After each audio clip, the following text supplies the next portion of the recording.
இந்த மகா சிவராத்திரி இயற்கை நமக்கு கொடுத்திருக்கிற ஒரு மகத்தான அன்பளிப்பு. இந்த ஒரு புனித ராத்திரி நீங்க விழிப்புணர்வா இருந்தா இதனால் மகத்தான நன்மை நாம் சம்பாதிச்சுக்க முடியும்.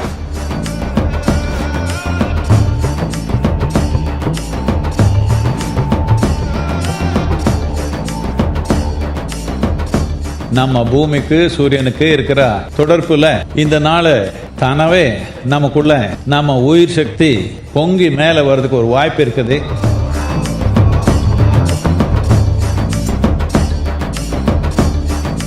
இந்த ஒரு நன்மை தமிழ் மக்களுக்கு எல்லாமே சேரணுன்றதே என்னுடைய ஆசை, என்னுடைய அருள்.